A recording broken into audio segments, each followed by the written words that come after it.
Pessoal, eu gostaria de ler um artigo aqui do Brasil Paralelo falando sobre a ditadura militar no Brasil, tá ok? Ele tem mais ou menos 29 minutos de leitura, tá? Foi publicado dia 17 de agosto de 2022.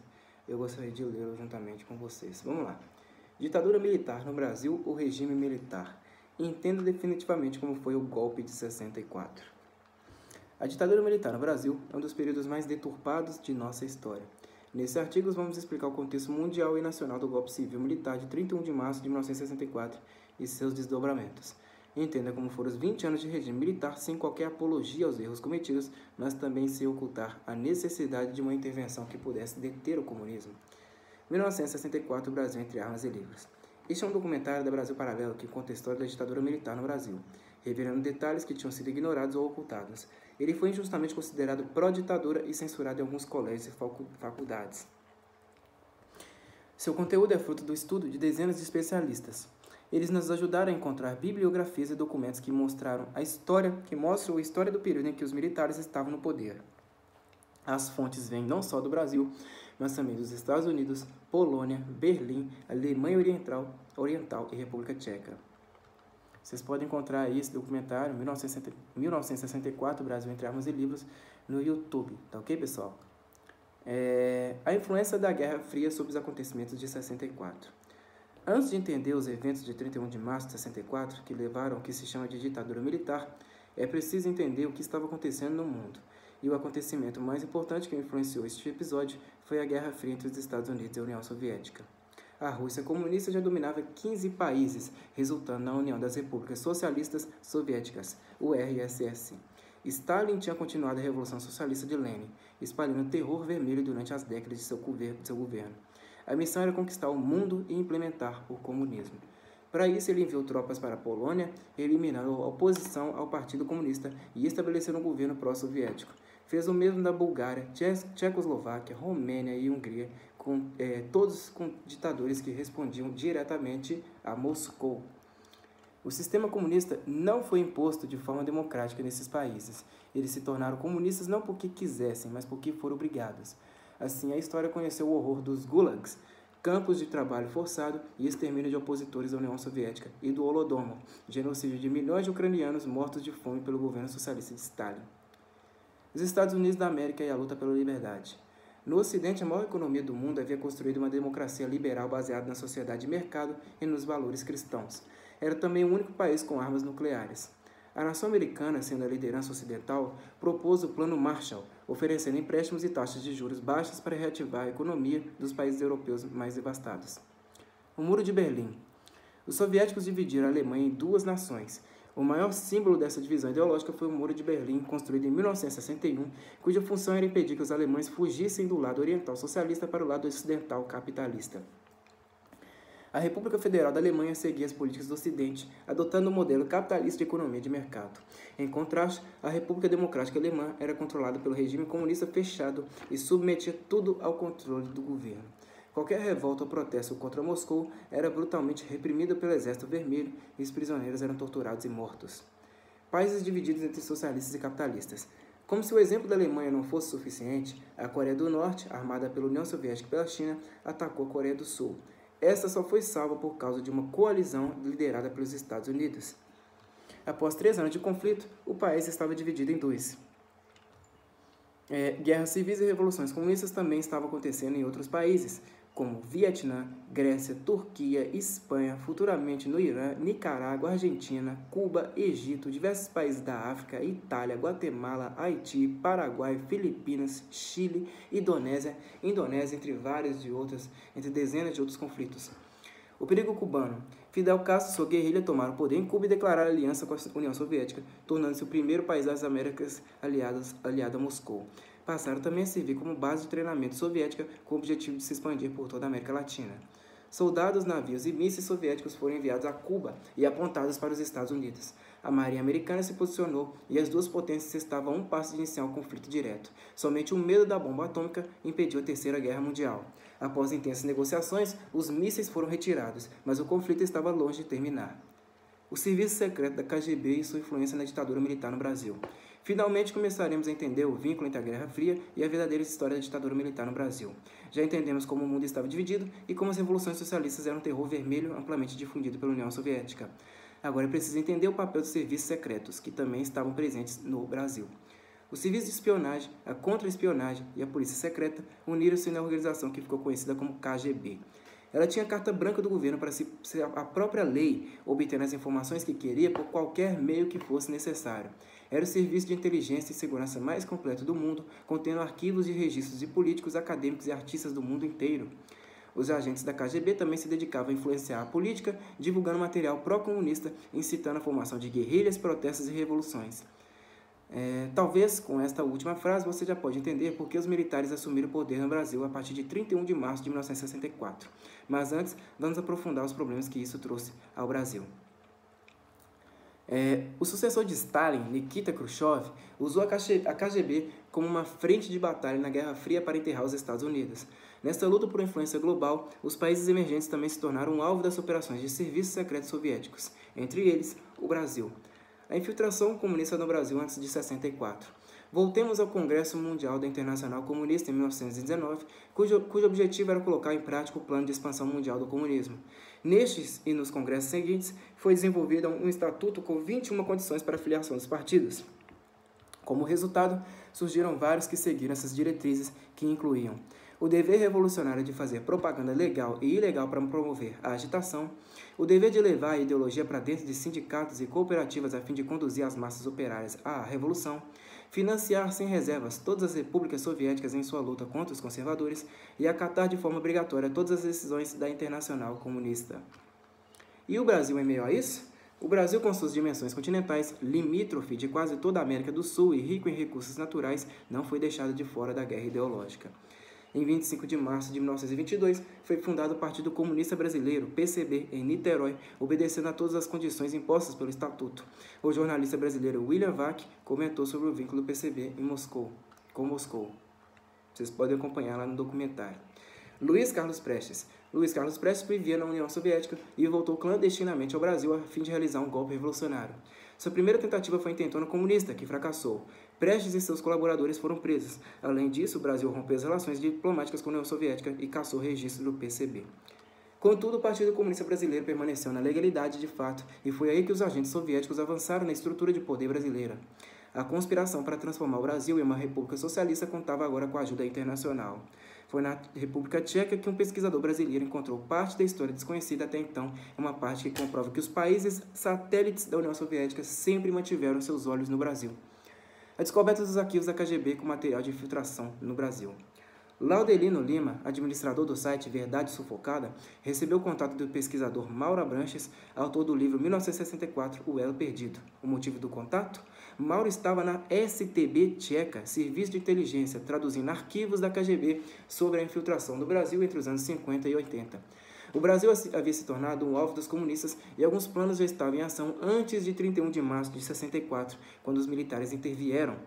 A vitória da Revolução Cubana, em 59, intensificou as atividades comunistas na América Latina. A Revolução Vermelha estava mais próxima. O Brasil já estava dando seus próprios sinais de inclinação à esquerda. No mesmo ano, a capital foi transferida para o centro do país.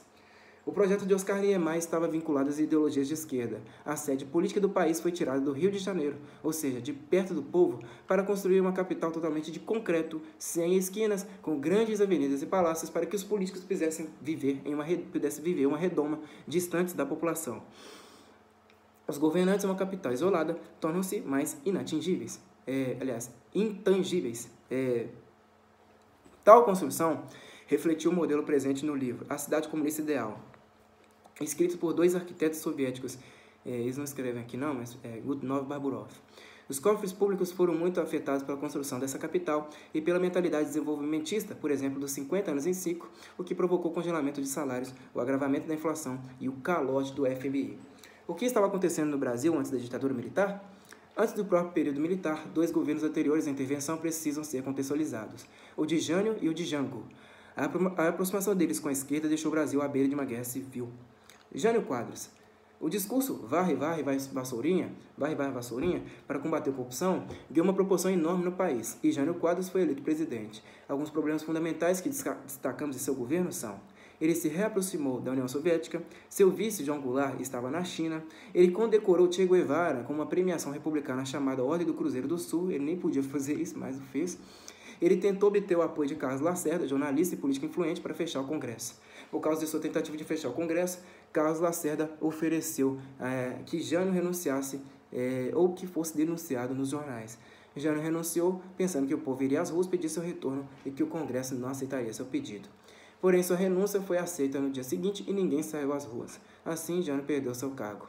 Esses acontecimentos são um prenúncio de 64. As pessoas começaram a sentir que o sistema político e o voto não seriam eficazes. A consequência foi a queda na credibilidade da tentativa de construir a democracia que o Brasil experimentou entre os anos 40 e 60. João Goulart, Jango. Com a renúncia de Jânio, quem assumiu foi seu vice, João Goulart, que tinha ligações com as outras ditaduras populistas latino-americanas. Ele estava na China comunista de Mao Tse-tung quando Jânio Quadros renunciou. Jango sustentava teses de esquerda, mesmo que o Brasil não as quisesse. Além do que vimos, ele começou uma política econômica intervencionista, desenvolvimentista, emissionista e inflacionária. A inflação atingiu 100% ao ano e a situação era insustentável. Em meio a tudo isso, Goulart concluiu que o melhor era unir-se à extrema esquerda e ainda encorajava os grupos a fazer greves para pressionar o Congresso. Com a presença da KGB aqui no Brasil, com guerrilheiros treinados em Cuba e com a ajuda da STB, as tensões só aumentaram. Em 1962, já se sabia da existência de pelo menos 8 campos de treinamento das ligas camponesas do Brasil que tiveram treinamento de guerrilha em Cuba. Essa era a semente do que mais tarde viria a se tornar o quê? O MST. As reformas de base. O governo de João Goulart pregava reestruturação da Constituição, mudanças drásticas na política agrária, urbana, educacional e tributária. As reformas de base incluíam estatização de refinarias, desapropriação de terras, fixação do preço de aluguéis, limitação de remessa de lucros para o exterior. Essas medidas eram inconstitucionais e o próprio governo já esperava que elas não fossem aceitas pelo Congresso. Por essa razão, Jânio pediu a aprovação do estado de sítio, uma medida extremamente autoritária. Ele tentou governar por decretos e isso foi decisivo para que a oposição se manifestasse contra ele. Em março de 64, houve o ápice da agitação nas ruas. Em março de 64, houve o ápice de agitação nas ruas, das greves e da crise em que o país se encontrava. Junto com Prestes, grupos comunistas e militares insubordinados, João Goulart organizou comícios em todo o Brasil, pressionando o Congresso a aprovar as reformas de base. João Goulart e Leonel Brizola, político brasileiro que era referência na liderança da esquerda, ainda discursava em público contra a Constituição e a favor de um plebiscito para a dissolução do Congresso. Naquele momento, para comunicar seu desgosto com o que estava acontecendo na central do Brasil, a população do Rio de Janeiro protestou acendendo velas nas janelas. O golpe de 64 foi uma resposta às guerrilhas ou elas aconteceram por causa do golpe? De acordo com o professor Olavo, em 1963 já existia guerrilhas no Brasil. Logo, o golpe de 64, que iniciaria a ditadura militar no Brasil, foi uma resposta a elas. Documentos que comprovam isto foram parar nas mãos do presidente João Goulart, vindos de um acidente aéreo de um alto funcionário cubano. Mas em vez de usar os documentos, ele os devolveu a quem? A Fidel Castro. A Marcha da Família com Deus pela Liberdade. Preocupados com a democracia e com a soberania nacional, os brasileiros saíram às ruas na maior manifestação pública da história do Brasil na época para dizer não ao comunismo.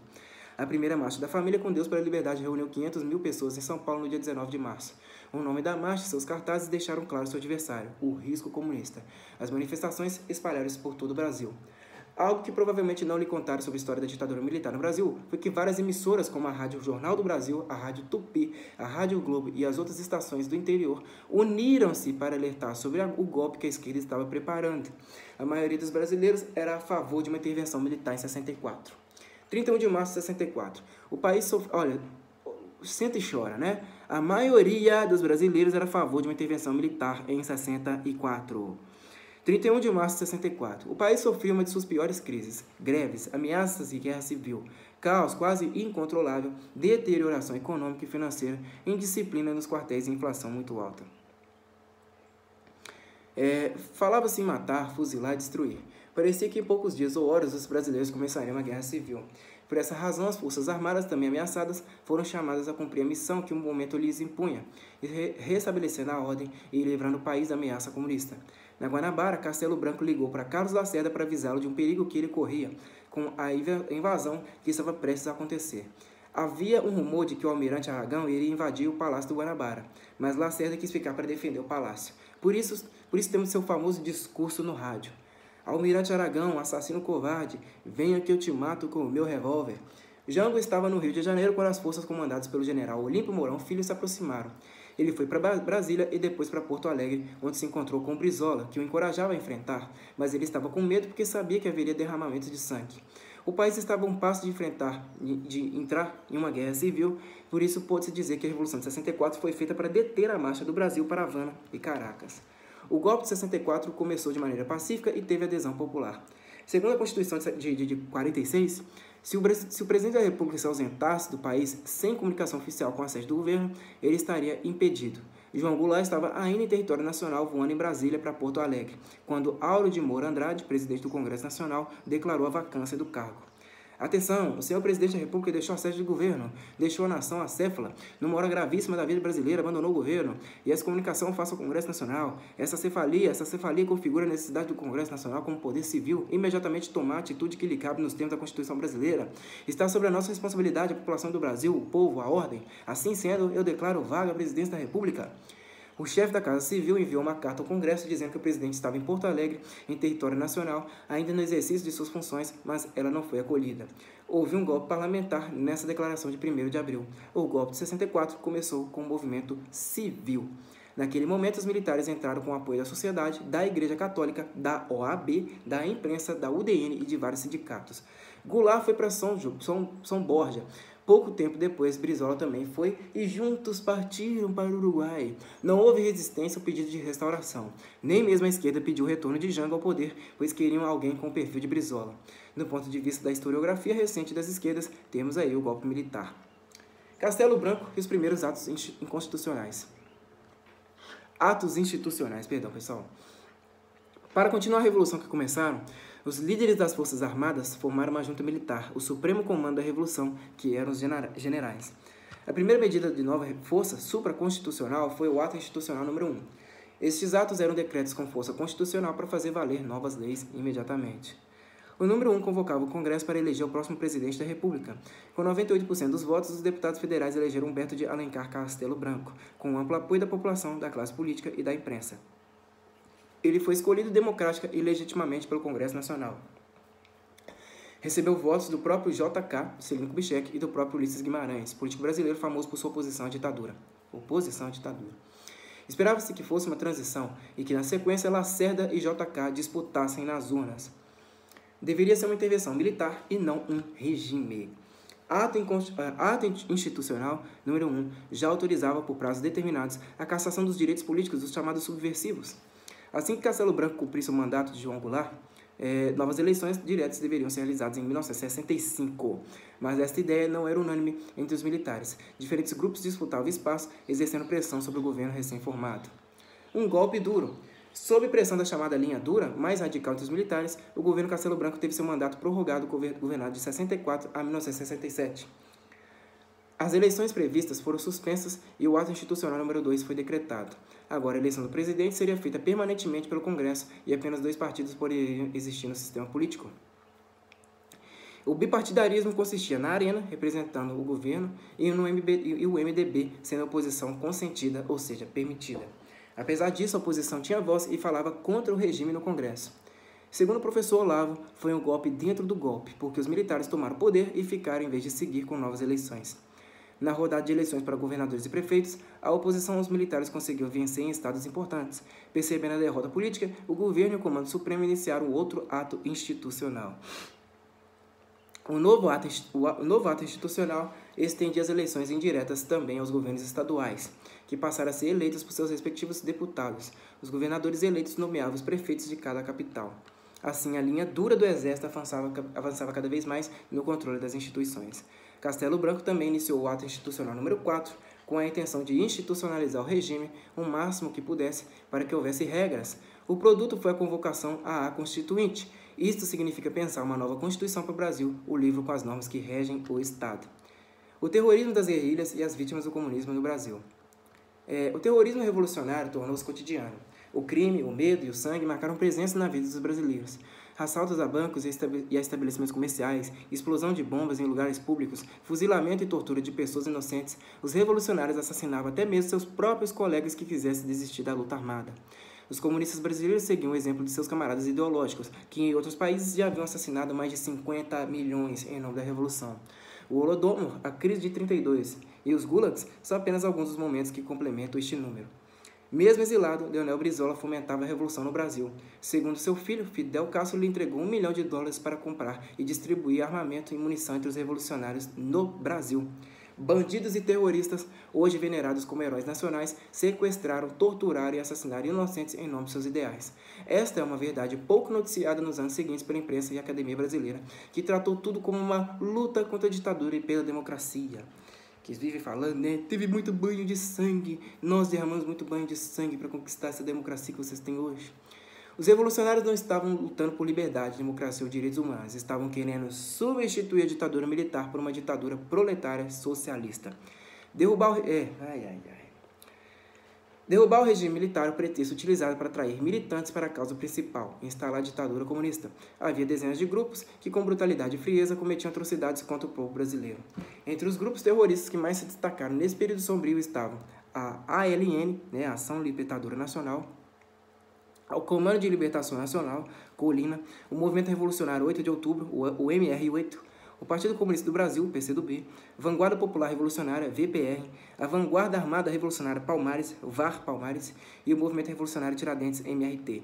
Esses grupos eram formados por pessoas que desempenharam o papel de liderança na política do Brasil nos anos seguintes. Entre elas estava a Dilma Havana Rousseff, que pertenceu aos grupos Polop, Colina, VAR Palmares. Esses grupos foram responsáveis por diversos atentados, assaltos, sequestros e assassinatos. Outro nome que protagonizou o terrorismo brasileiro foi Carlos Marighella, que juntamente com grupos ligados à teologia da libertação, foi responsável pela criação de grupo terrorista mais perigoso do país, a Aliança Libertadora Nacional. Autor do livro Mini Manual do Guerrilheiro Urbano, publicado em junho de 1969, Marighella divulgou todas as táticas e objetivos dos grupos terroristas que seguiam à risca seus ensinamentos cruéis.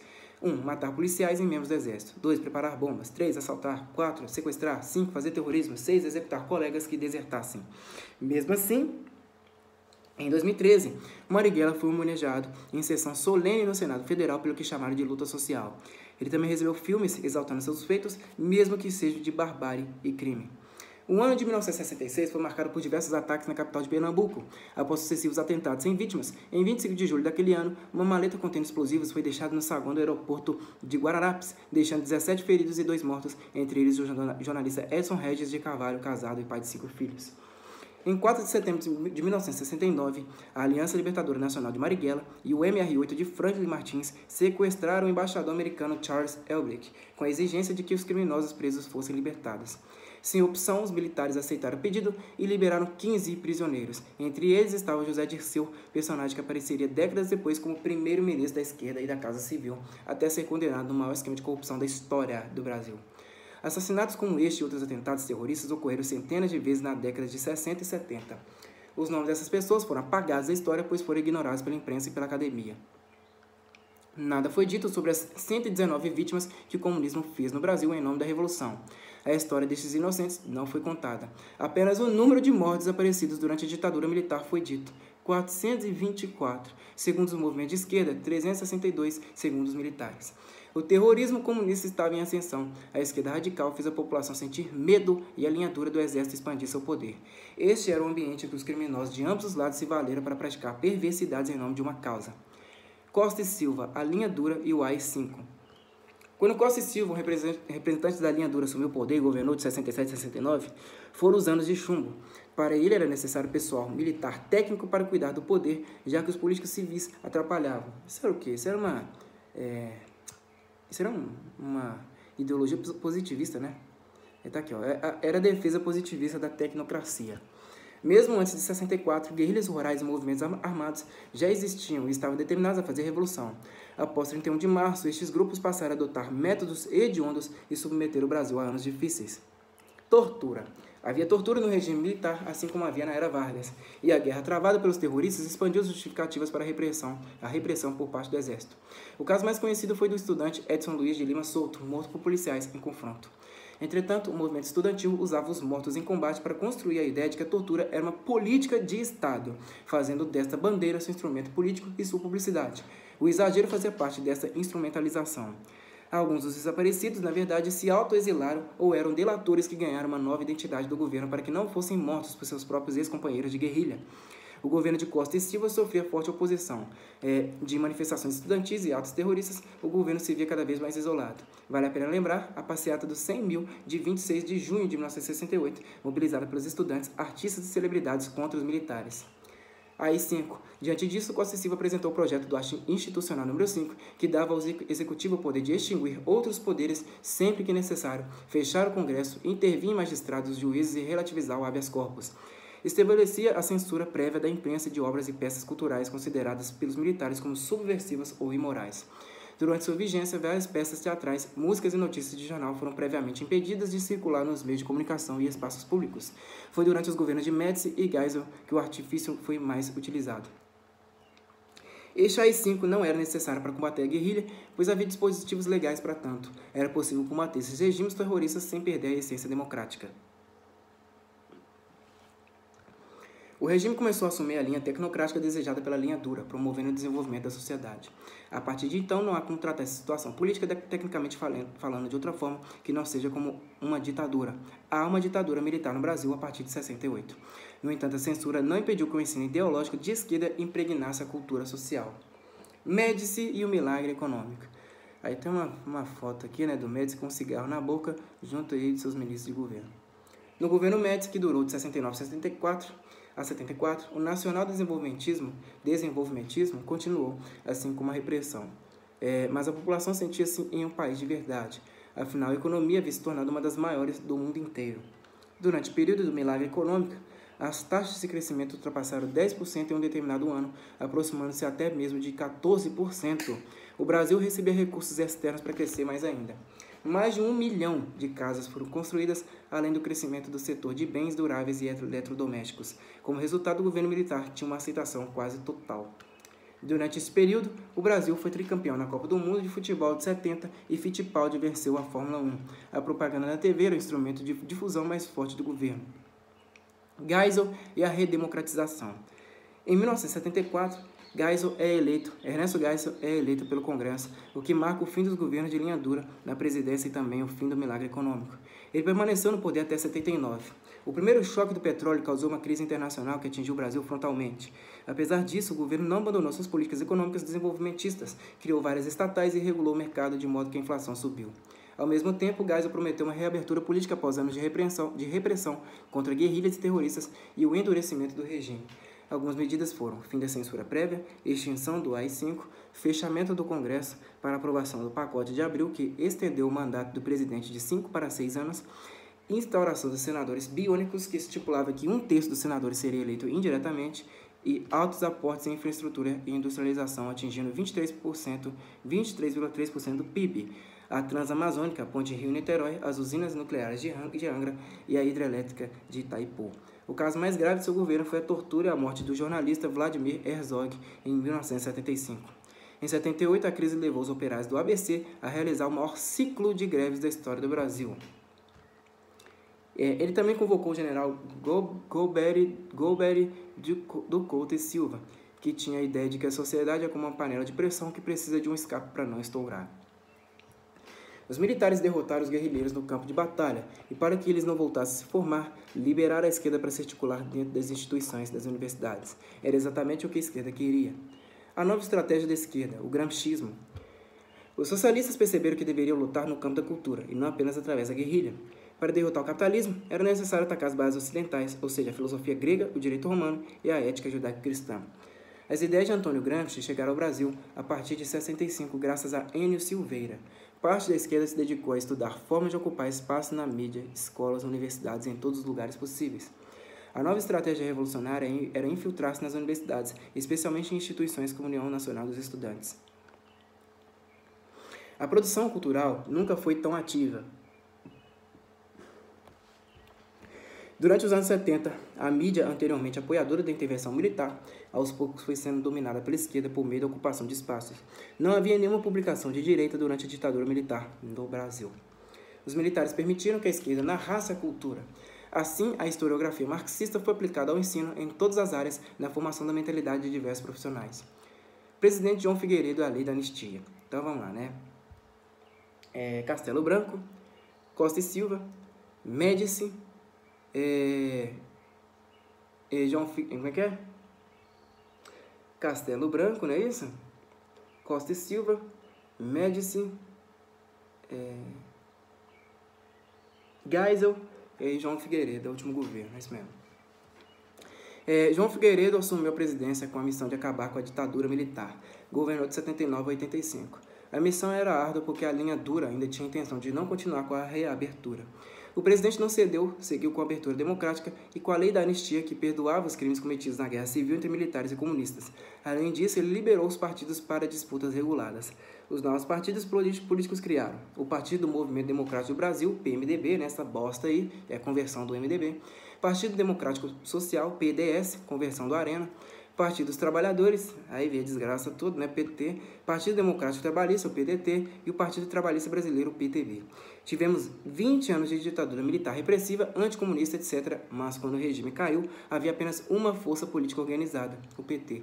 O Partido dos Trabalhadores abriga dentro de si aquelas várias correntes revolucionárias radicais que surgiram dentro do regime e que foram esmagadas na guerra contra a guerrilha. O movimento Diretas Já e o fim da ditadura militar no Brasil. 1, 2, 3, 4, 5 mil, queremos eleger o presidente do Brasil. 1, 2, 3, 4, 5 mil, queremos eleger o presidente do Brasil. Diretas já, diretas já. O movimento Diretas Já foi possível porque o povo estava sentindo a inflação. Nas manifestações, podia-se ver quem realmente queria eleições diretas, mas não apenas isso. As bandeiras do PT e da extrema esquerda tremulavam no meio da multidão. Além disso, Ulisses Guimarães, Tancredo Neves, Brizola e Lula discursavam com total liberdade. Ulisses Guimarães era a referência do MDB, a referência partidária da luta pelas diretas. A nova Constituinte e as eleições diretas para presidente são personificadas em sua linguagem. O movimento das diretas já foi ineficaz do ponto de vista da ação efetiva no ambiente político. Ele foi eficaz enquanto símbolo. Os militares simplesmente entregaram, não foram retirados. O poder civil retorna ao executivo. A ditadura militar no Brasil terminou em 1985. O parlamento optou por uma transição gradual, elegendo Tancredo Neves ainda de forma indireta. Há 21 anos, o civil não assumia a presidência da República. Consequências e conclusões sobre o período militar.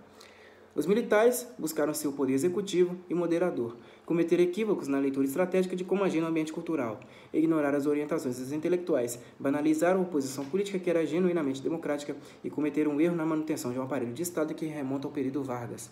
Além disso, ampliaram o alcance de ação do governo como Getúlio, que era autoritário em sua essência. Por causa dessa estrutura aparelhada que facilita o autoritarismo, as pessoas não adquiriram uma democracia plena. Assim, quando alguém assume o governo, possui os meios de aparelhamento por estatais, por numerações de cargos de confiança e por outros membros do partido.